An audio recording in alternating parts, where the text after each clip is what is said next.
ಮಧ್ಯಪ್ರಾಚ್ಯದಲ್ಲಿ ನಡೆಯುತ್ತಿರುವ ಯುದ್ಧದ side effect ಭಾರತದಲ್ಲಿ ಎಲ್ಪಿಜಿ ಸಪ್ಲೈನಲ್ಲಿ ತೊಂದರೆಗಳಾಗಿದ್ದಾವೆ.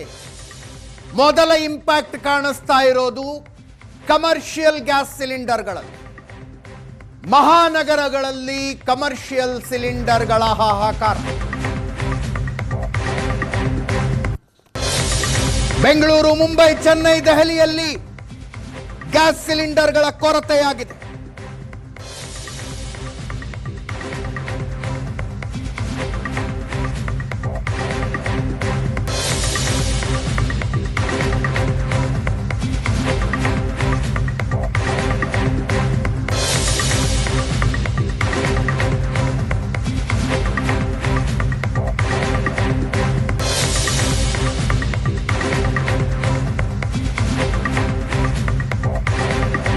ಮಧ್ಯಾಹ್ನದಷ್ಟೊತ್ತಿಗೆ ಸಿಲಿಂಡರ್ಗಳ ಕೆಲವು ಕಡೆ ಖಾಲಿಯಾಗಿದ್ದಾವೆ. ಹೊಸ ಸಪ್ಲೈ ಸಿಗ್ತಿಲ್ಲ. ಕೆಲವು ಕಡೆ ಹೋಟೆಲ್ಗಳ ಬಂದ್ ಆಗಿರುವ ಮಾಹಿತಿಗಳು ಕೂಡ ಬರ್ತಾ ಇದೆ.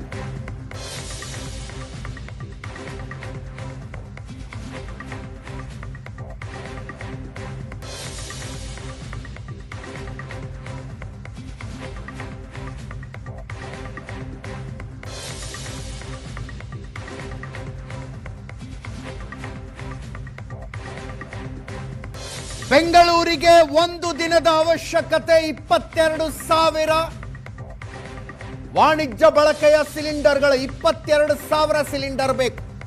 ಇವತ್ತು ಕರೆಕ್ಟಾಗಿ ಅರ್ಧ ಮಾತ್ರ ಸಪ್ಲೈ ಆಗಿದಾವಂತೆ, 11,000 ಮಾತ್ರ.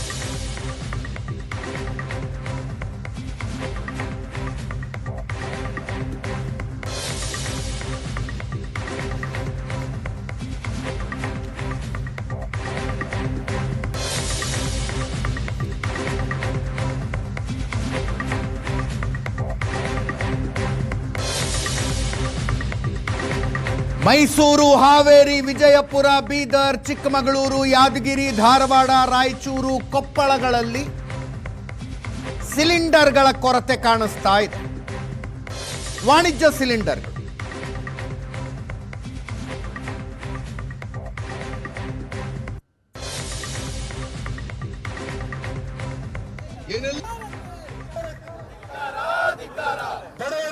ಬಿಜೆಪಿ ಸರ್ಕಾರಕ್ಕೆ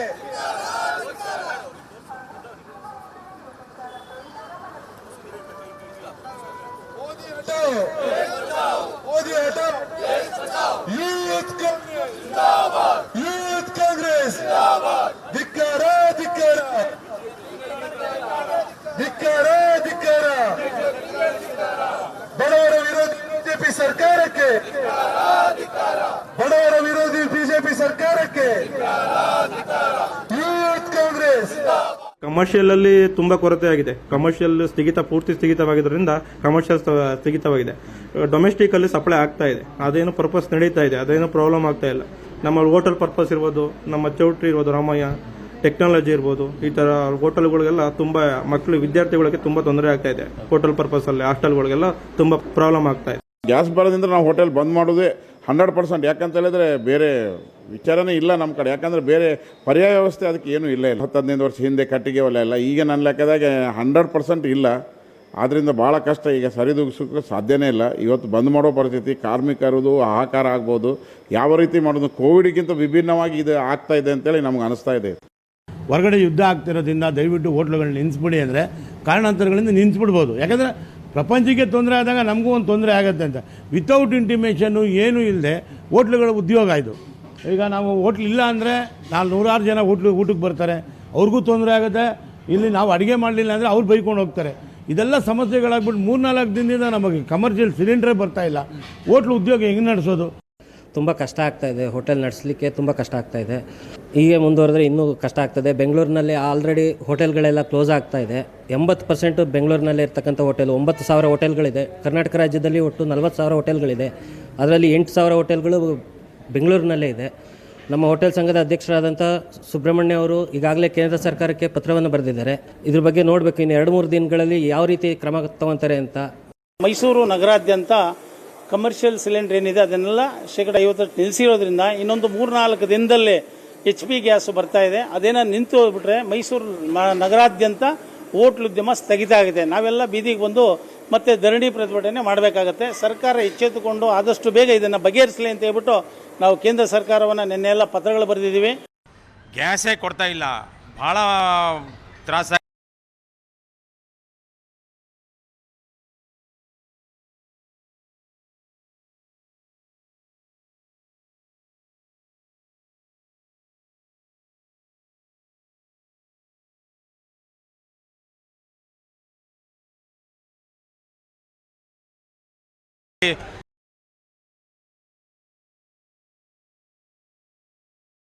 ನಾವು ಇಟ್ಬಿಟ್ರೆ ಹೋಟ್ಲ ರನ್ ಮಾಡ್ತಾ ಇದ್ದೇವೆ.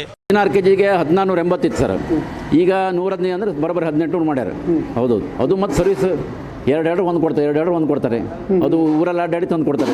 ಈಗ ಪೂನಾದಲ್ಲಿ ಒಂದು ದೊಡ್ಡ ಬ್ರಾಂಚ್ ಐತಂದ್ರೆ ಅಲ್ಲಿ ಕಚ್ಚಾ ವಸ್ತು ಒಟ್ಟು ಬರೋದು ಈಗಲೇ ಬಂದಾಗಿತ್ತಂತೆ. ಈಗ ಬಾಂಬೆ ಮಹಾರಾಷ್ಟ್ರ ಎಲ್ಲ ತೊಂದರೆ ಆಗಿತ್ತು. ಒಂದು ವಾರದೊಳಗೆ ಏನಾದ್ರು ಕ್ಲಿಯರ್ ಆದ್ರೆ ರಾತ್ರಿ, ಇಲ್ಲಾಂದ್ರೆ ನಾವು ಕೂಡ ಒಂದು ಸಭೆ ಸೇರಿ ಎಲ್ಲರೂ ಮೀಟಿಂಗ್ ಮಾಡಿಕೊಂಡು DC ಆಫೀಸರ್ನ ಭೇಟಿಯಾಗಿ ನಮಗೆ ಅದ್ರ ಬಗ್ಗೆ ಮಾಹಿತಿ ನಾವು ತಿಳ್ಕೊತೀವಿ ಮುಂದೆ. ಮತ್ತು ಪೂರಾ ಬಂದ ನಾವು ಅನಿವಾರ್ಯ ಬಂದೇ ಮಾಡೋಕ್ಕಾಗುತ್ತೆ ಸರ್. ಮತ್ತು ಎಲ್ಲಿ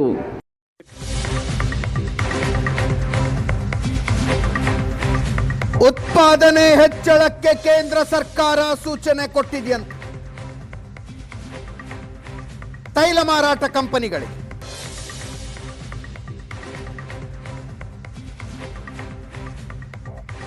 ಮೊದಲಾದ್ರೆ ಮಿನಿಮಮ್ 21 ದಿನ ಕಾಯಬೇಕಾಗಿತ್ತು 2 ಬುಕ್ಕಿಂಗ್ಗಳ ಮಧ್ಯದಲ್ಲಿ. ಅದನ್ನು 25 ದಿನಗಳಿಗೆ ಏರಿಸಲಾಗಿದೆ.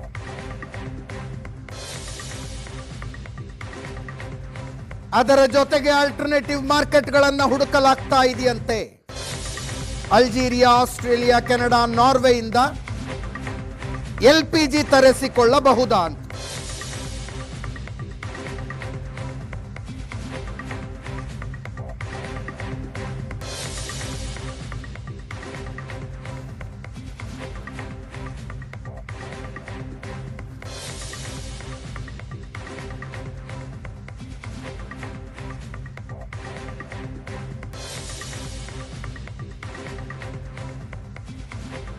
ಪೆಟ್ರೋಲಿಯಂ ಸಚಿವ ಹರ್ದೀಪ್ ಸಿಂಗ್ ಪುರಿ ಪ್ರಧಾನಿ ನರೇಂದ್ರ ಮೋದಿ ಅವರನ್ನ ಭೇಟಿಯಾಗಿ ವಿಷಯ ಚರ್ಚೆ ನಡೆಸಿದರು.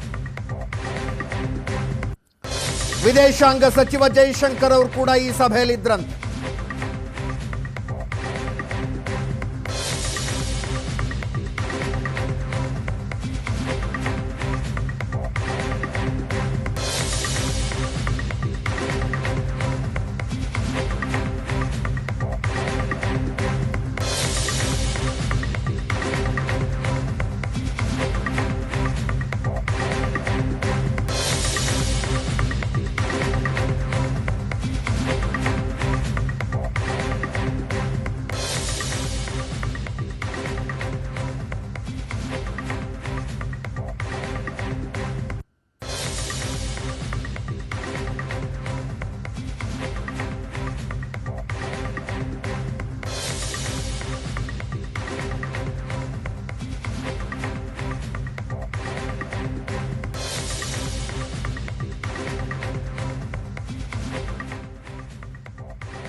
ಈ ಕಚ್ಚಾ ತೈಲದ ಬೆಲೆಯಲ್ಲಿ ಭಾರಿ ಏರಿಳಿತ. 24 ಗಂಟೆಗಳಲ್ಲಿ 30% ಇಳಿದಿದೆ ರೇಟ್. $119 ರೀಚ್ ಆಗಿತ್ತು ನೆನ್ನೆ. $119 ರೀಚ್ ಆಗಿತ್ತು. ಯುದ್ಧ ಶುರುವಾಗೋದಕ್ಕಿಂತ ಮುಂಚೆ $73 ಇತ್ತು.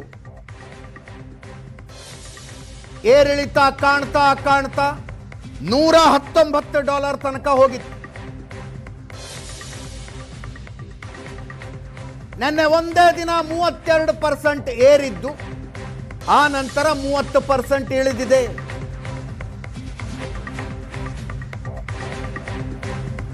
ಏರಿದ್ದು ಯುದ್ಧದ ಕಾರಣಕ್ಕೆ, ಸಪ್ಲೈ ಕೊರತೆಯ ಕಾರಣಕ್ಕೆ ಎಲ್ಲರಿಗೂ ಅರ್ಥ ಆಗುತ್ತೆ. ಮತ್ತೆ ಇಳಿದಿದ್ಯಾಕೆ, ಬೆಲೆ ಕಡಿಮೆ ಆಗಿದ್ಯಾಕೆ? G7 ದೇಶಗಳು ತಮ್ಮಲ್ಲಿರುವ ಸ್ಟಾಕ್ ಅನ್ನ ಮಾರ್ಕೆಟ್ಗೆ ರಿಲೀಸ್ ಮಾಡುವ ನಿರ್ಧಾರ ಘೋಷಿಸಿದವು. 400 ಮಿಲಿಯನ್ ಬ್ಯಾರಲ್ ಕಚ್ಚಾ ತೈಲವನ್ನ G7 ದೇಶಗಳು ಎಮರ್ಜೆನ್ಸಿಗೆ ಅಂತ ಸ್ಟಾಕ್ ಮಾಡಿಟ್ಕೊಂಡಿದ್ದಾವೆ. ಅವುಗಳನ್ನು ಮಾರ್ಕೆಟ್ಗೆ ರಿಲೀಸ್ ಮಾಡೋ ನಿರ್ಧಾರವನ್ನ ಘೋಷಣೆ ಮಾಡಿದ್ರು.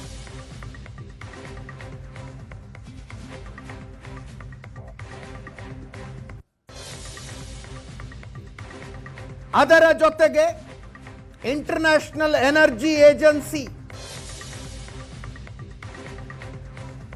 32 ಸದಸ್ಯ ರಾಷ್ಟ್ರಗಳಿದಾವೆ. ಇದರಲ್ಲಿ ಈ 32 ಸದಸ್ಯ ರಾಷ್ಟ್ರಗಳು ಸೇರಿ ಪ್ರಪಂಚದ ಒಟ್ಟು ರಿಕ್ವೈರ್ಮೆಂಟ್ನ 75% ತೈಲ ಬಳಕೆ ಮಾಡ್ತವೆ. 75% ತೈಲ ಈ ದೇಶಗಳಿಗೆ ಬೇಕು. ಇವು ಕೂಡ ತಮ್ಮ ಹತ್ರ ಇರುವ ಸ್ಟಾಕ್ ಅನ್ನ ಮಾರುಕಟ್ಟೆಗೆ ರಿಲೀಸ್ ಮಾಡುವ ಘೋಷಣೆ ಮಾಡಿದ್ವು. IEA ಇಂಟರ್ನ್ಯಾಷನಲ್ ಎನರ್ಜಿ ಏಜೆನ್ಸಿ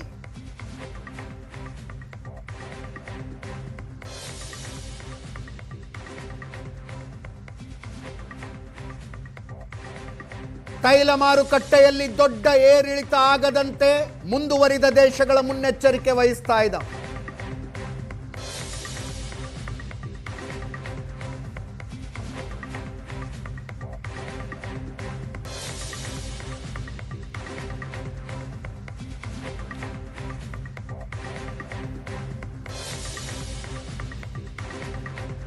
ಈ ರೀತಿ ಯಾವುದೋ ವಸ್ತುಗಳ ಕೊರತೆಯಾದಾಗ ECA ಅನ್ನುವ ಕಾಯ್ದೆಯನ್ನ ಜಾರಿಗೊಳಿಸಲಾಗುತ್ತೆ.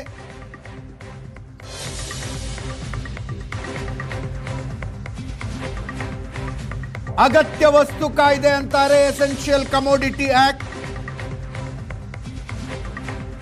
ಅದನ್ನ ಗ್ಯಾಸ್ ಸಿಲಿಂಡರ್ಗಳ ವಿಷಯದಲ್ಲಿ ಕೇಂದ್ರ ಸರ್ಕಾರ ಜಾರಿಗೊಳಿಸಿದೆ.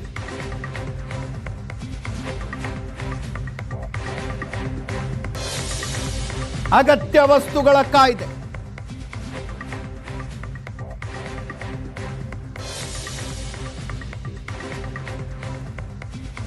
ಇರುವ LPGಯನ್ನ ಅತ್ಯಗತ್ಯ ವಲಯಕ್ಕೆ ಆದ್ಯತೆಯ ಮೇರೆಗೆ ಪೂರೈಸಿ ಅಂತ.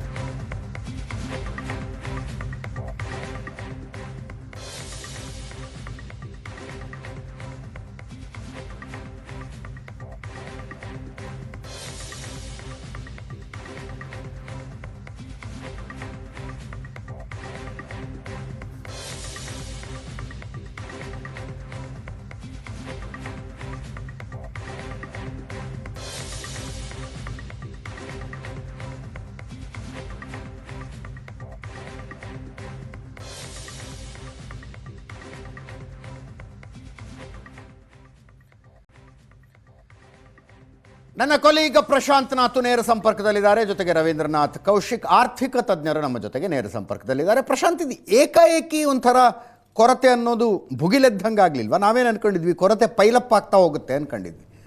ನಿನ್ನೆ ಮಧ್ಯಾಹ್ನ ಹೋಟೆಲಿಯರ್ ಸಂಘದವರು ಒಂದು ಪತ್ರಿಕಾ ಹೇಳಿಕೆಯನ್ನು ರಿಲೀಸ್ ಮಾಡಿದ್ರು. ಇವತ್ತಿಗಾಗಲೇ ಎದೆ ಮೇಲೆ ಬಂದು ಕುಳಿತಿರುವ ಸಮಸ್ಯೆ ಇದು. ಅದೇ ನ್ಯಾಚುರಲಿ ನಿಮಗೆ ಒಂದು ರೀತಿ ಇಂಟರ್ನ್ಯಾಷನಲ್ ಪ್ರೆಷರ್, ಗ್ಲೋಬಲ್ ಪ್ರೆಷರ್ ಇರ್ತಕ್ಕಂಥ ಸಂದರ್ಭದಲ್ಲಿ ಇಲ್ಲೂ ಕೂಡ ಒಂದು ಹೋರ್ಡಿಂಗ್ನ ವಾತಾವರಣ ಸೃಷ್ಟಿಯಾಗುತ್ತೆ ಎಲ್ಲ ದೃಷ್ಟಿಯಿಂದ. ಅದು ಪೆಟ್ರೋಲ್ ಇರ್ಬೋದು, ಡೀಸೆಲ್ ಇರ್ಬೋದು, ಅದು LPG ಇರ್ಬೋದು, ಎಲ್ಲ ದೃಷ್ಟಿಯಿಂದಲೂ ಕೂಡ ಹೋರ್ಡಿಂಗ್ ಶುರು ಆಗುತ್ತೆ. ಆ ಸಂದರ್ಭದಲ್ಲಿ ನನಗನ್ಸುತ್ತೆ ಇದು ಬೆಂಗಳೂರು, ಚೆನ್ನೈ, ಮುಂಬೈ ಈ ನಗರಗಳಿಗೆ ಸೀಮಿತವಾಗಿ ರೇಟ್ ಫ್ಲಕ್ಚುಯೇಷನ್ಸ್ನ ಕಾರಣದಿಂದ ಕೂಡ ಇರ್ಬೋದು, ಅಥವಾ ಯುದ್ಧ ಇನ್ನೂ ಸ್ವಲ್ಪ ದಿನಗಳ ಕಾಲ ಮುಂದುವರಿಯುತ್ತೆ ಅಂತಕ್ಕಂಥ ಆತಂಕವೂ ಕೂಡ ಏನು ಜನರಲ್ಲಿದೆ ಮತ್ತು ಬಿಸ್ನೆಸ್ಮೆನ್ಗಳಲ್ಲೂ ಕೂಡ ಇದೆ. ಆ ಕಾರಣದಿಂದ ಈ ಒಂದು ಸಪ್ಲೈ ಚೈನಲ್ಲಿ ಎಲ್ಲೋ ಒಂದು ಕಡೆ ಡಿಮ್ಯಾಂಡ್ ಸಪ್ಲೈನಲ್ಲಿ ವ್ಯಾಪಕವಾಗಿರ್ತಕ್ಕಂಥ ಸ್ಥಿತ್ಯಂತರಗಳು ಬಂದ ಕಾರಣದಿಂದ ಇದು ಸಂಭವಿಸಿದೆ ಅಂತಕ್ಕಂಥದ್ದು ಮೇಲ್ನೋಟಕ್ಕೆ ಸ್ಪಷ್ಟವಾಗ್ತಾ ಇದೆ. Specially straight of Hormuz Iran ಅದನ್ನು ಬಂದ್ ಮಾಡಿದ ನಂತರ ಅಲ್ಲಿಂದ ಯಾವುದೇ ಶಿಪ್ ಮೂಮೆಂಟಿಗೆ ನಾವು ಅವಕಾಶ ಕೊಡಲ್ಲ ಅಂತಕ್ಕಂಥದ್ದನ್ನು ಸ್ಪಷ್ಟಪಡಿಸಿದ ನಂತರದ ಸಂದರ್ಭದಲ್ಲಿ ಇದು ಇವತ್ತು ನಾವು ಚರ್ಚೆ ಮಾಡ್ತಾ ಇದ್ದೀವಿ. 2-3 ದಿನಗಳ ಹಿಂದೆ ಇಲ್ಲೇ ಹತ್ತಿರದ ಹೋಟೆಲ್ ಓನರ್ ಒಬ್ಬರು ನನಗೆ ಹೇಳ್ತಾ ಇದ್ರು, ಓಕೆ. ಕಮರ್ಷಿಯಲ್ ಸಿಲಿಂಡರ್ ಸಿಗೋದೇ ಕಷ್ಟ ಆಗ್ತಾ ಇದೆ. ನಾನು ನಾಳೆಯಿಂದ ಬಹುತೇಕ ಅಂದರೆ ಈ ಭಾಗದ ಅತ್ಯಂತ ದೊಡ್ಡ ಹೋಟೆಲ್ ಅದು. ನಾಳೆಯಿಂದ ಆಪರೇಷನ್ಸ್ ನಡೆಸಬೇಕೋ ಬೇಡವೋ, ನಡೆಯುತ್ತೋ ಇಲ್ವೋ ಅಂತಕ್ಕಂಥದ್ರ ಬಗ್ಗೆ ಗ್ಯಾರಂಟಿ ಇಲ್ಲ ಅಂತಕ್ಕಂಥದ್ದನ್ನು ಅವ್ರು ಹೇಳ್ತಾ ಇದ್ರು. ಮತ್ತು ಸರ್ಕಾರವೂ ಕೂಡ ಪ್ರಯಾರಿಟಿ ಮೇಲೆ ಕೊಡಿ ಈ ಸೆಕ್ಟರ್ಗೆ ಆ ಸೆಕ್ಟರ್ಗೆ ಅಂತಕ್ಕಂಥದ್ದನ್ನು ಗ್ಯಾಸ್ ಕಂಪ್ನಿಗಳ ಮೂಲಕ ಗ್ಯಾಸ್ ಏಜೆನ್ಸಿಗಳಿಗೆ ಸ್ಪಷ್ಟವಾಗಿ ಹೇಳಿಸಿದ್ರಿಂದ ತಳಮಟ್ಟದಲ್ಲೂ ಕೂಡ ಒಂದು ರೀತಿಯ ತಳಮಳ ನಿಶ್ಚಿತವಾಗಿ ಕಾಣ್ತಾ ಇದೆ. ಅದರ ಪರಿಣಾಮ ಈ ರೀತಿಯಾಗಿರ್ತಕ್ಕಂಥ ಸಪ್ಲೈ ಚೈನ್ನಲ್ಲಿ ಒಂದು ಗಡಬಡಾದಂತೆ ಸ್ಪಷ್ಟವಾಗಿ ಕಾಣ್ತಾ ಇದೆ. ಮತ್ತು ಅನೇಕ ಬಾರಿ ಹಿಂಗೂ ಆಗತ್ತೆ, ನೀವು ಬುಕ್ ಮಾಡಿದರೂ ಕೂಡ ಅದು ಯಾವ ಹಂತದಲ್ಲಿ ಯಾರ್ಯಾರಿಗೆ ಹೋಗ್ತಿದೆ ಅಂತಕ್ಕಂಥದ್ದನ್ನ ಕರೆಕ್ಟ್. ಅದು ಕೂಡ ಇದರಲ್ಲಿ ಇರ್ತಕ್ಕಂಥ ಸಮಸ್ಯೆ ಇದೆ. ಇದು ಕೆಲವರು ಏನೋ ಕೂಡಿಟ್ಟುಕೊಳ್ತಾ ಇರೋದ್ರಿಂದ, ದಾಸ್ತಾನು ಮಾಡ್ತಾ ಇರೋದ್ರಿಂದ ಸಮಸ್ಯೆ ಜಾಸ್ತಿ ಆಗಿರಲೂಬಹುದು.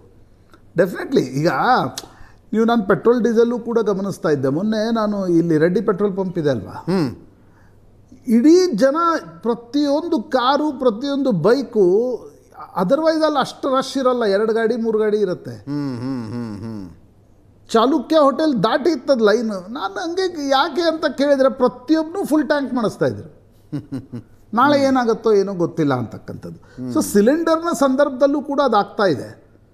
ಈಗ ಕೆಲವೊಬ್ಬರ ಹತ್ರ 2 ಅಂದರೆ ನಾನು ಕಮರ್ಷಿಯಲ್ ಬಿಡಿ, ಮನೆ ಉಪಯೋಗಿಗಳು ಕೂಡ 2 3 ಇದ್ದರೆ ಅದನ್ನು ಎಲ್ಲ ಬುಕ್ ಮಾಡಿ ತಂದು ಇಟ್ಕೊಳ್ತಾ ಇದ್ದಾರೆ. ನಾಳೆ 2 ತಿಂಗಳು 3 ತಿಂಗಳು ಏನೂ ಸಮಸ್ಯೆ ಆಗಬಾರ್ದು, ನಾಳೆ ಯುದ್ಧ ಜಾಸ್ತಿ ಆದರೆ ಏನು ಅಂತಕ್ಕಂಥದ್ದು. ಆ ಕಾರಣದಿಂದ ಅದು ಮಾರ್ಕೆಟ್ನಲ್ಲಿ ಸ್ವಲ್ಪ ಫ್ಲಕ್ಚುಯೇಷನ್ಸ್ಗೆ ನಿಶ್ಚಿತವಾಗಿ ಕಾರಣ ಆಗ್ತಾ ಇದೆ. ನನಗನ್ಸುತ್ತೆ ನಿನ್ನೆಯ ಒಟ್ಟಾರೆ ಸುದ್ದಿಗಳು ಬಂದ ನಂತರ, ಹೋಟೆಲ್ಗಳು ಕೂಡ ನಾವು ಬಂದ್ ಮಾಡ್ತೀವಿ ಅಂತಕ್ಕಂಥದ್ದು ಹೇಳಿದ ನಂತರ, ತೈಲ ಕಂಪನಿಗಳು ಕೂಡ ಇದನ್ನು ತುಂಬ ಸೀರಿಯಸ್ ಆಗಿ ತೆಗೆದುಕೊಳ್ತಾ ಇವೆ. ತಮ್ಮ ಏಜೆನ್ಸಿಗಳೇನಿವೆ ಅವರ ಮೂಲಕ ಇದನ್ನು ಮಾನಿಟರ್ ಮಾಡ್ತಕ್ಕಂಥ ಪ್ರಯತ್ನವೂ ಕೂಡ ನಡೀತಾ ಇದೆ. ಎಸ್, ರವೀಂದ್ರನಾಥ್ ಕೌಶಿಕ್ ಅವರೇ, ಈ ಮಾರ್ಕೆಟ್ನಲ್ಲಿನ ಫ್ಲಕ್ಚುಯೇಷನ್ ಇದು ಕಂಟ್ರೋಲೇಬಲ್ ಇದು? ಒಂದು ವಿಷಯ ಗಮನಿಸಬೇಕಿಲ್ಲಿ ಅಂದರೆ, ಕ್ರೂಡ್ ಆಯಿಲ್ ಬೇರೆ, LPG ಬೇರೆ. ಸೊ ಇದರಲ್ಲಿ ನಮಗೆ ಸ್ವಲ್ಪ ಅರ್ಥ ಮಾಡ್ಕೊಳ್ಳೋವಂಥ ಕಾನ್ಸೆಪ್ಟ್ ಇದೆ ಇದರಲ್ಲಿ.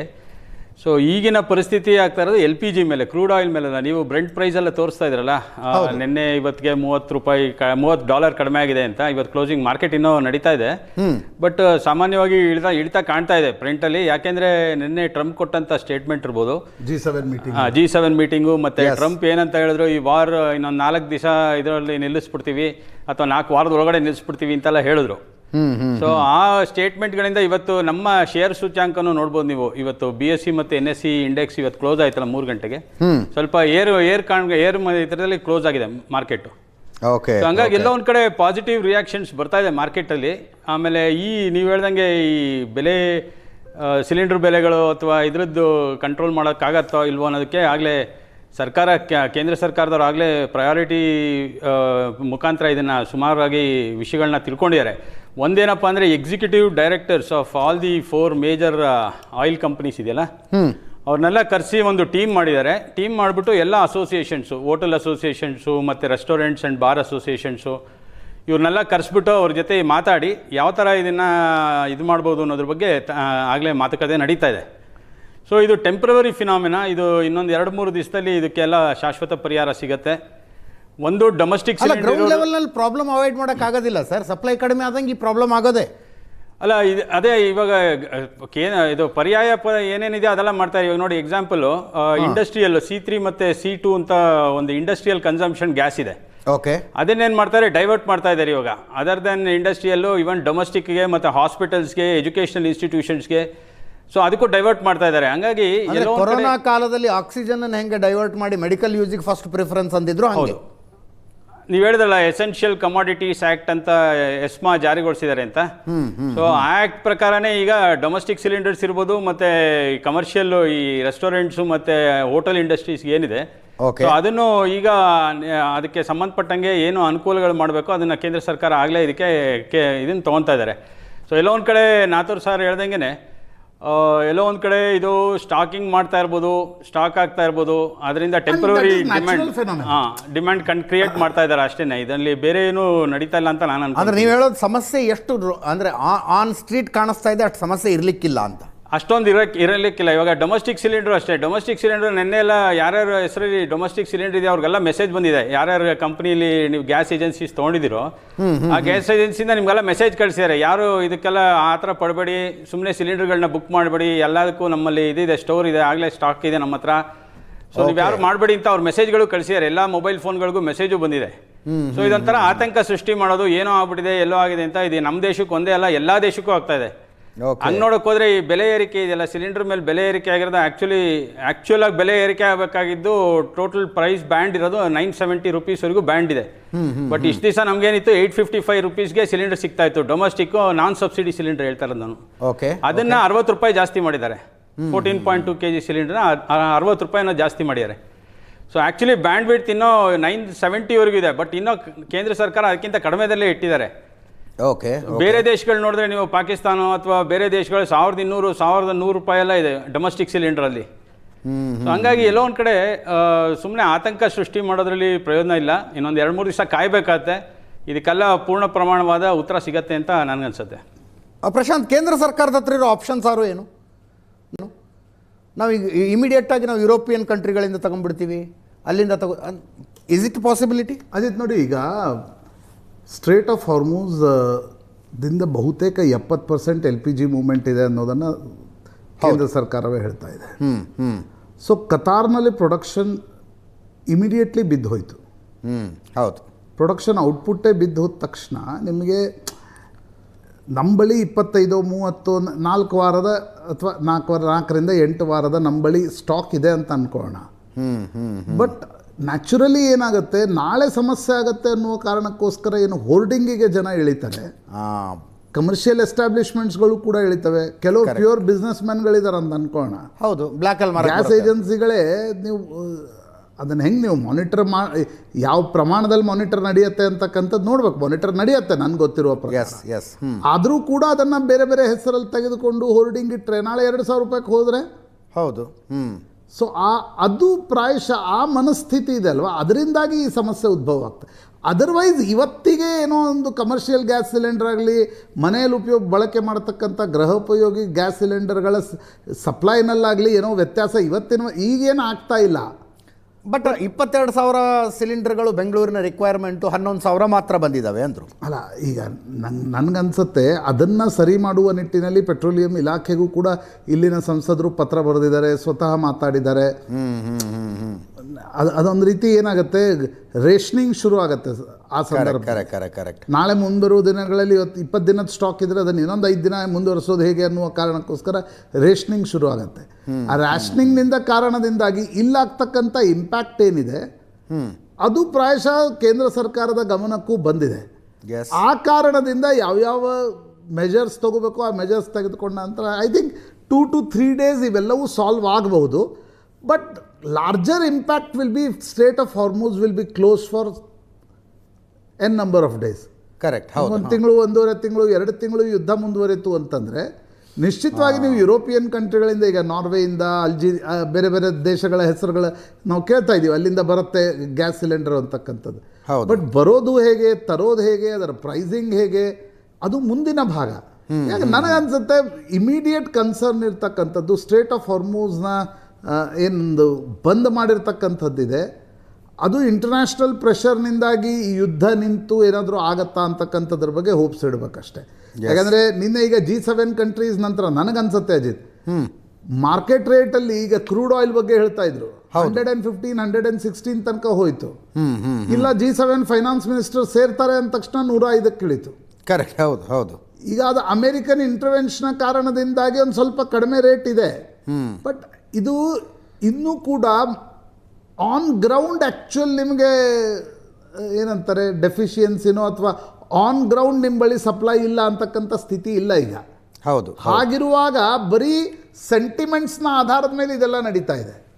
ಒಂದು ವೇಳೆ ಯುದ್ಧ 1 ತಿಂಗಳು, 1.5 ತಿಂಗಳು ನಡೆದ್ರೆ ಆ್ಯಕ್ಚುಯಲ್ ಗ್ರೌಂಡಲ್ಲಿ ಏನಾಗ್ಬೋದು ಅಂತಕ್ಕಂಥದ್ದರ ಝಲಕ್ ಸಿಗ್ತಾ ಇದೆ ಇದಷ್ಟೇ. ಅಂದರೆ ಪರಿಸ್ಥಿತಿ ಇನ್ನೂ ಗಂಭೀರವಾಗುವ ಸಾಧ್ಯತೆ ಇದೆ. ಯುದ್ಧ ಮುಂದುವರೆದ್ರೆ ರೇಟ್ ಜಾಸ್ತಿ ಆಗುತ್ತೆ. ರೇಟ್ ಜಾಸ್ತಿ ಎಲ್ಲ it has a cascading effect, right? ಹೌದು. ಈಗ ನಿಮಗೆ ಒಂದು ಗ್ಯಾಸ್ ಸಿಲಿಂಡರ್ ಬೆಲೆ ಈಗ ಇವ್ರು ಹೇಳ್ತಾ ಇದ್ರು ಇಲ್ಲ ಅದರ 975 ವರೆಗಿದೆ ಅಂತ, ಅದು 1200 ಆದರೆ ಬಜೆಟ್ ಮೇಲೆ ಪರಿಣಾಮ, ಮನೆಯ ಬಜೆಟ್ ಮೇಲೂ ಪರಿಣಾಮ ಬೀರುತ್ತೆ. ಹೌದು, ನಿಮಗೆ ತೈಲದ ಬೆಲೆ ಈ ರೀತಿ ಜಾಸ್ತಿ ಆದಾಗ ದರ್ ಇಸ್ ನಾನು ನೋಡ್ತಾ ಇದ್ದೆ IMFನ ಒಂದು ಕ್ಯಾಲ್ಕುಲೇಷನ್ ಇದೆ. 10% of increase in crude oil ನಿಮಗೆ 0.4% of inflation 10% of increase of crude oil 0.15% of retard of economic growth. ಅಂದರೆ ನಿಮಗೆ 0.15% ಅಷ್ಟು ನಿಮ್ಮ ಗ್ರೋತ್ ಇಂಜಿನ್ ಹಿಂದೆ ಬರುತ್ತೆ. ಸೊ ಇಮ್ಯಾಜಿನ್ ಈಗ 115 ಅಂದರೆ ಎಷ್ಟಾಗಿತ್ತು 89ರಿಂದ. ಸೊ ಹೌದು, ಸೆಂಟಿಮೆಂಟ್ಸ್ನ ಆಧಾರದ ಮೇಲೆ ಮತ್ತೆ ಕಡಿಮೆ ಆಗಿದೆ ನಿಜ. ಬಟ್ ಈ ಯುದ್ಧ ಬಹಳ ದಿನಗಳ ಕಾಲ ಮುಂದುವರೆದ್ರೆ it will have a real impact. ಈಗೇನು ಇಂಪ್ಯಾಕ್ಟ್ ಇದೆ ಇದು ಸುಮ್ಮನೆ ಆ್ಯಕ್ಚುಲ್ ಆನ್ ಗ್ರೌಂಡ್ ಯಾವುದೇ ಇಂಪ್ಯಾಕ್ಟ್ ಇಲ್ಲಿವರೆಗೆ ಆಗಿಲ್ಲ ನಮಗೆ. ಯಾಕಂದರೆ ನಮ್ಮ ಬಳಿ ಸರ್ಕಾರ ಹೇಳುವ ಪ್ರಕಾರ 8 ವಾರದ ಸ್ಟಾಕ್ಸ್ ಇದೆ, ಕ್ರೂಡ್ ಆಯಿಲ್ ಇರ್ಬೋದು, ಎಲ್ಲವೂ ಇರ್ಬೋದು. ಬಟ್ ಈ ಯುದ್ಧ ಬಹಳ ದಿನಗಳ ಕಾಲ ಮುಂದುವರೆದ್ರೆ ಅದರ ಬಿಸಿ ತಟ್ಟತ್ತೆ, ಪ್ರತಿಯೊಬ್ಬನಿಗೂ ತಟ್ಟತ್ತೆ, ಪ್ರತಿ ಸೆಕ್ಟರ್ಗೂ ತಟ್ಟತ್ತೆ, ಪ್ರತಿ ದೇಶಕ್ಕೂ ತಟ್ಟತ್ತೆ. ಈಗ 90% ಆಫ್ ಕ್ರೂಡ್ ಆಯಿಲ್ ಇರಾನ್ ತೆಗೆದುಕೊಳ್ಳುತ್ತೆ, ಚೈನಾ ತೆಗೆದುಕೊಳ್ಳುತ್ತೆ ಇರಾನ್ನಿಂದ. ಸೊ ಅದು ನಿಂತಾಗ ಇರಾನ್ ಮೇಲೆ ಅದರ ಇಂಪ್ಯಾಕ್ಟ್ ಏನು ಇಷ್ಟು ಬೇಗ ನನಗನ್ಸತ್ತೆ ಹೇಳೋಕ್ಕಾಗಲ್ಲ. ಬಟ್ ಅದರ ಮುಂದಿನ ಝಲಕ್ ಏನಿದೆ ಅದು ಈಗ ನಮ್ಗೆ ನೋಡ್ಲಿಕ್ಕೆ ಸಿಗ್ತಾ ಇದೆ ಹೋರ್ಡಿಂಗ್ನ ರೂಪದಲ್ಲಿ. ವಾಣಿಜ್ಯ ಬಳಕೆಯ ಸಿಲಿಂಡರ್, ಕಮರ್ಷಿಯಲ್ ಸಿಲಿಂಡರ್ಗಳ ಕೊರತೆ ಹೋಟೆಲ್ ಉದ್ಯಮ ದ್ವಂದ್ವದಲ್ಲಿದೆ, ಆತಂಕಗೊಂಡಿದೆ. ಇದರ ವಿರುದ್ಧ ಕಾಂಗ್ರೆಸ್ ನಾಯಕರುಗಳ ಆಕ್ರೋಶ, ಪ್ರತಿಭಟನೆಗಳು ನಡೀತಾ ಇದ್ದಾವೆ ಕೇಂದ್ರ ಸರ್ಕಾರದ ವಿರುದ್ಧ.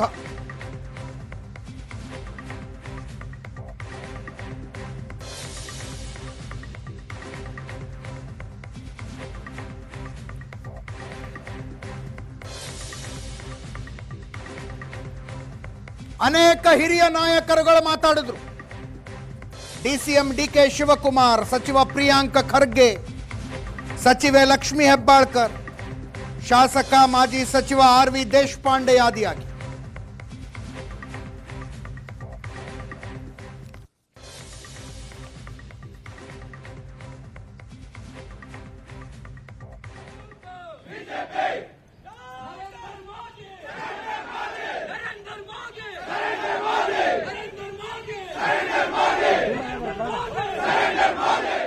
ಪಾರ್ಲಿಮೆಂಟಲ್ಲಿ ಸರ್ಕಾರ ಇದನ್ನು ಚರ್ಚೆ ಮಾಡಬೇಕು.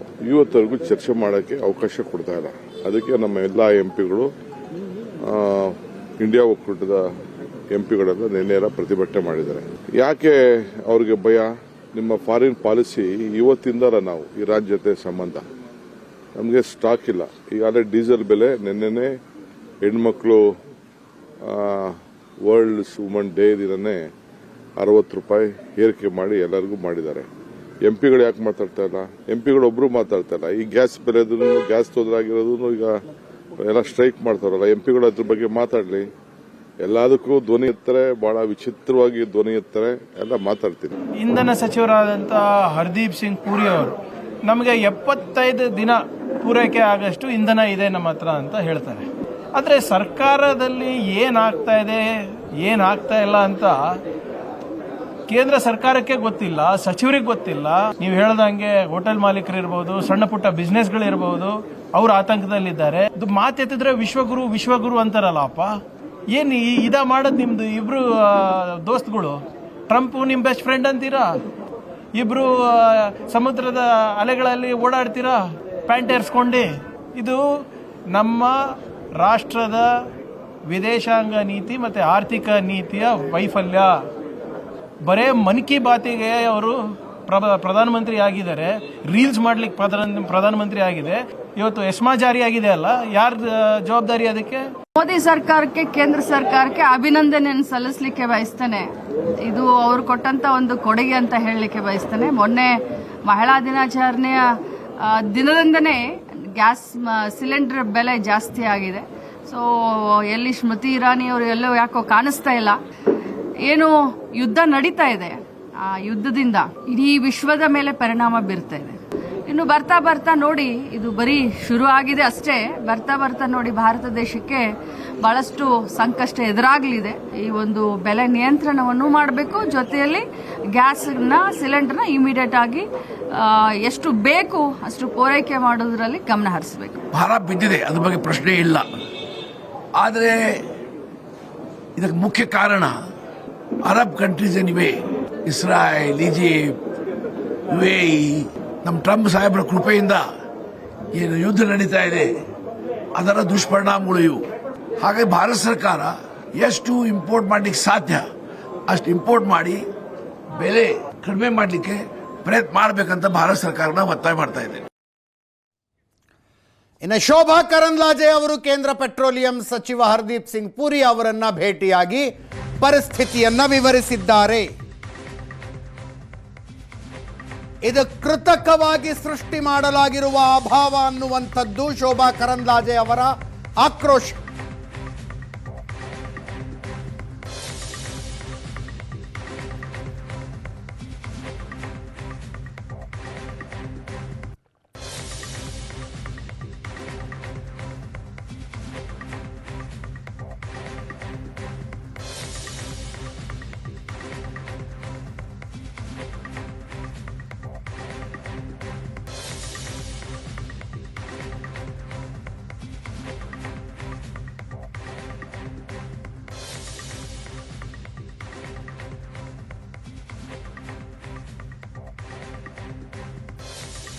ಇನ್ನು ಮಾಜಿ ಸಂಸದ ಪ್ರತಾಪ್ ಸಿಂಹ ಅವರು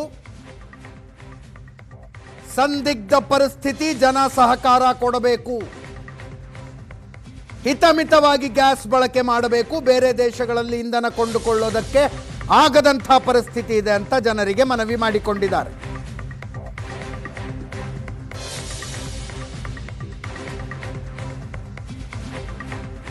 ಸಹಜವಾಗಿ ಎಲ್ಲ ದೇಶಗಳಿಗೆ ಕೂಡ ಪೆಟ್ರೋಲಿಯಂ ಪ್ರಾಡಕ್ಟ್ಸಿನ ಕೊರತೆ ಉಂಟಾಗ್ತಾ ಇದೆ.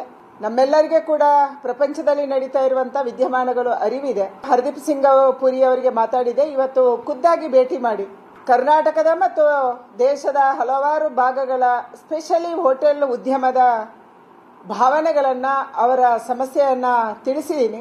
33 ಕೋಟಿ ಜನ ಮನೆಗಳಿಗೆ ಗ್ಯಾಸ್ ಸಿಲಿಂಡರ್ ಸಪ್ಲೈ ಮಾಡೋದು ಮೊದಲ ಆದ್ಯತೆ ಅನ್ನುವಂಥದ್ದನ್ನು ಸರ್ಕಾರ ಬಹಳ ಸ್ಪಷ್ಟವಾಗಿ ಹೇಳಿದೆ. ಎರಡನೇದು ಆಸ್ಪತ್ರೆಗಳು ಮತ್ತು ಎಜುಕೇಶನಲ್ ಇನ್ಸ್ಟಿಟ್ಯೂಷನ್ಸ್, ಇದು ಆದ್ಯತೆಯ ವಲಯ ಆಗಿದೆ. ಸಹಜವಾಗಿ ಹೋಟೆಲ್ ಅಲ್ಲಿ ಕೂಡ ಬಹಳ ದೊಡ್ಡ ಪ್ರಮಾಣದ ಸ್ಪೆಷಲಿ ಗ್ರಾಹಕರು ಡಿಪೆಂಡ್ ಆಗಿದ್ದಾರೆ. ಇದನ್ನು ಬಗೆಹರಿಸಕ್ಕೆ ನಾವು ವಿಶೇಷ ಯೋಜನೆಯನ್ನು ಮಾಡ್ತಾ ಇದ್ದೀವಿ. ಹಾಗೇನೆ ಪೆಟ್ರೋಲಿಯಂ ಮಂತ್ರಿಗಳು 3 ಜನರ ಒಂದು ಇಡಿಗಳ ಕಮಿಟಿಯನ್ನು ಕೂಡ ಅವರು ಮಾಡಿದ್ದಾರೆ. ಸಹಜವಾಗಿ ಇಂಥ ಪರಿಸ್ಥಿತಿಯನ್ನ ದುರುಪಯೋಗ ಮಾಡಿಕೊಳ್ಳುವಂತ ಒಂದು ವ್ಯವಸ್ಥೆ ಕೂಡ ನಮ್ಮ ದೇಶದಲ್ಲಿ ಇದೆ. ಸಹಜವಾಗಿ ಸ್ಟಾಕ್ ಅಲ್ಲಿ ಕೊರತೆ ಮಾಡುವಂತದ್ದು ಕೂಡ ನಡೆಯುತ್ತೆ. ನಾನು ಕರ್ನಾಟಕದ ಫುಡ್ ಅಂಡ್ ಸಿವಿಲ್ ಸಪ್ಲೈಸ್ ಡಿಪಾರ್ಟ್ಮೆಂಟ್ಗೂ ಕೂಡ ವಿನಂತಿ ಮಾಡ್ತೀನಿ, ಯಾರೇ ಇಂಥ ಗೋಡೌನ್ ಅಲ್ಲಿ ಇವತ್ತು ಸ್ಟಾಕ್ ಇಟ್ಕೊಂಡಿದ್ರೆ ದಯಮಾಡಿ ಇದನ್ನ ಚೆಕ್ ಮಾಡೋದಕ್ಕೆ ಪ್ರತಿಯೊಂದು ಜಿಲ್ಲೆಯಲ್ಲಿ ಕೂಡ ನೀವೊಂದು ತಂಡವನ್ನು ಮಾಡಬೇಕು. ಹಿತಮಿತವಾಗಿ ಖರ್ಚು ಮಾಡಿ ನೀವು ಅದನ್ನ ಬಳಕೆಯನ್ನು ಮಾಡಿ ಅನಿಲವನ್ನ ಪೆಟ್ರೋಲ್ ಡೀಸೆಲ್ಗೆ ಏನು ಕೊರತೆ ಆಗಲ್ಲ. ಬೇರೆ ದೇಶಗಳಲ್ಲಿ ಪೆಟ್ರೋಲ್ ಡೀಸೆಲ್ ಅನ್ನು ಕೂಡ ನಿಮಗೆ ಬೈ ಮಾಡೋಕ್ಕಾಗಲ್ಲ, ಆ ಲೆವೆಲ್ಗೆ ಅದು ಒಂದು ಗಗನಕ್ಕೇರ್ಬಿಟ್ಟಿದೆ. ಇವತ್ತು ಒಂದು ಸಂದಿಗ್ಧ ಸ್ಥಿತಿಯಲ್ಲಿ ಜನರ ಸಹಕಾರನೂ ಬೇಕಾಗುತ್ತೆ, ನೀವು ಸಹಕಾರನ ಕೊಡಿ. ಈ ಮಧ್ಯೆ 11ನೆಯ ದಿನದ ಯುದ್ಧ ಇವತ್ತು. ಅಮೆರಿಕ, ಇಸ್ರೇಲ್, ಇರಾನ್ ಮೇಲಿನ ದಾಳಿಯನ್ನು ಆರಂಭಿಸಿ 11ನೆಯ ದಿನ. ಯುದ್ಧದ ತೀವ್ರತೆ ಕಡಿಮೆಯಾಗುವ ಯಾವ ಲಕ್ಷಣವೂ ಕಾಣಿಸ್ತಾ ಇಲ್ಲ. ಸುಮಾರು 1700 ಜನ ಇಲ್ಲಿ ತನಕ ಬಲಿಯಾಗಿದ್ದಾರೆ. 1700 ಜನರ ಪೈಕಿ 1255 ಇರಾನ್ನಲ್ಲೇ.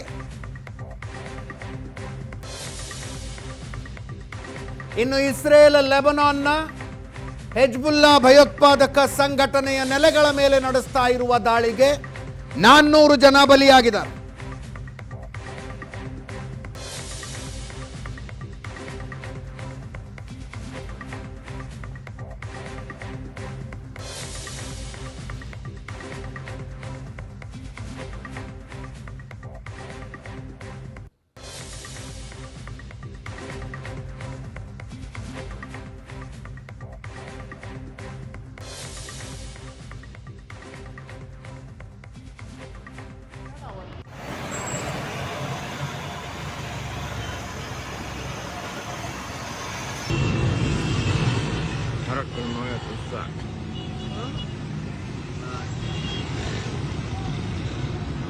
مسيرة اضرب اضرب اضرب اضرب اضرب اضرب اضرب اضرب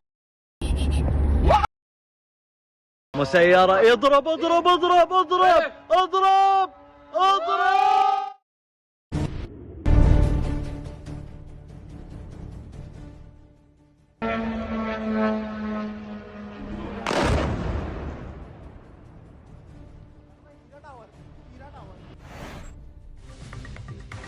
ಇದುವರೆಗೂ ಇರಾನಿನ 5,000 ಜಾಗಗಳ ಮೇಲೆ ಅಮೆರಿಕ ಇಸ್ರೇಲ್ ಜಂಟಿ ದಾಳಿ ನಡೆಸಿದ.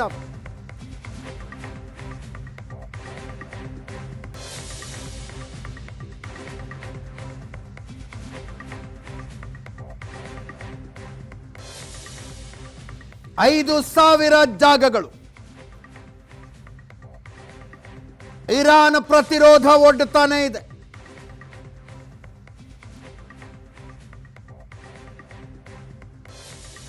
ಸಂಪೂರ್ಣವಾಗಿ ದಾಳಿ ನಿಲ್ಲುವ ತನಕ ಯಾವ ಕಾರಣಕ್ಕೂ ಮಾತುಕತೆ ಇಲ್ಲ. ಇರಾನಿನ ಹಠ ಇದು.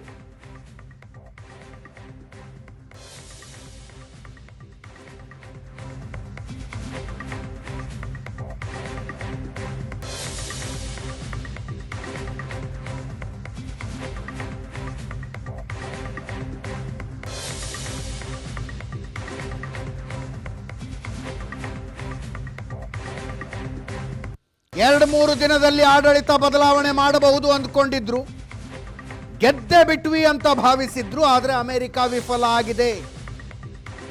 ಇರಾನಿನ ವಿದೇಶಾಂಗ ಸಚಿವರ ಹೇಳಿಕೆ.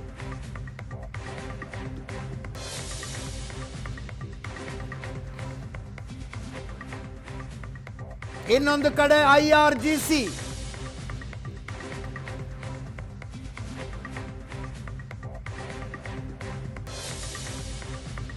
ದಾಳಿ ನಿಲ್ಲುವ ತನಕ ಹಾರ್ಮುಜ್ ಜಲಸಂಧಿಯಿಂದ ತೈಲ ಸಾಗಾಣಿಕೆಗೆ ಅವಕಾಶ ಕೊಡೋದಿಲ್ಲ ಅಂತಿದ್ದಾರೆ.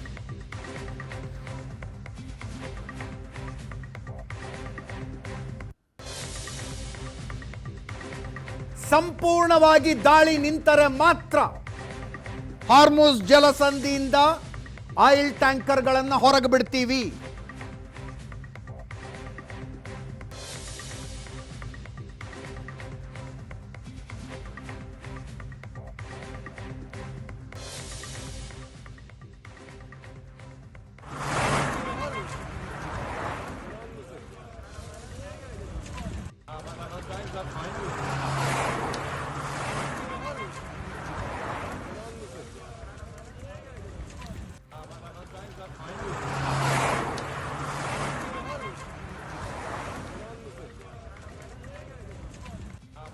ಇದಕ್ಕೆ ಡೊನಾಲ್ಡ್ ಟ್ರಂಪ್ ವಾರ್ನಿಂಗ್.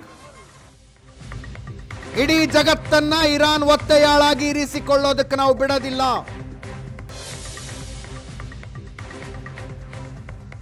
ಹಾರ್ಮುಜ್ ಜಲಸಂಧಿಯನ್ನ ಬಂದ್ ಮಾಡುವ ಪ್ರಯತ್ನ ನಡೆದ್ರೆ ದಾಳಿ ಇನ್ನಷ್ಟು ತೀವ್ರವಾಗುತ್ತೆ ಅಂತಿದ್ದಾರೆ.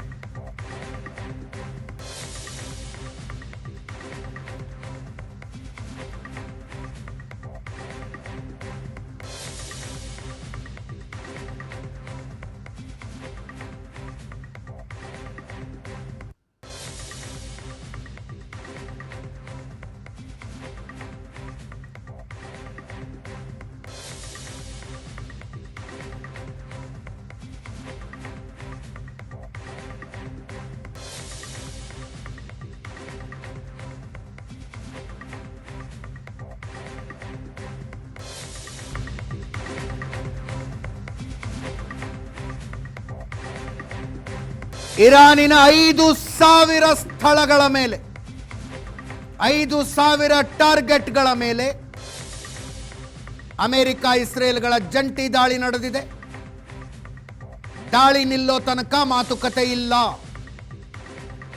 ಇರಾನಿನ ವಿದೇಶಾಂಗ ಸಚಿವ ಅಬ್ಬಾಸ್ ಅರಾಗ್ಚಿ ಅವರ ಸ್ಪಷ್ಟ ಹೇಳಿಕೆ. 2-3 ದಿನದಲ್ಲಿ ಆಡಳಿತ ಬದಲಾವಣೆ ಮಾಡಬಹುದು, ಗೆದ್ದೇ ಬಿಟ್ವಿ ಅಂತ ಭಾವಿಸಿದ್ರು. ಆದರೆ ಅಮೆರಿಕ ವಿಫಲ ಆಗಿದೆ. ಅಮೆರಿಕದ ಪ್ರಯತ್ನಗಳೆಲ್ಲವೂ ವಿಫಲ ಆಗ್ತವೆ. ಯುದ್ಧದ ಅಂತ್ಯದ ಬಗ್ಗೆ ಅವರಿಗೆ ಸ್ಪಷ್ಟತೆ ಇಲ್ಲ, ಕುರುಡಾಗಿ ದಾಳಿ ಮಾಡ್ತಾ ಇದ್ದಾರೆ. ಅಮೆರಿಕದ ಜೊತೆಗಿನ ಮಾತುಕತೆಯಲ್ಲಿ ನಮಗೆ ಕೆಟ್ಟ ಅನುಭವ ಆಗಿದೆ ಅಂದಿದ್ದಾರೆ.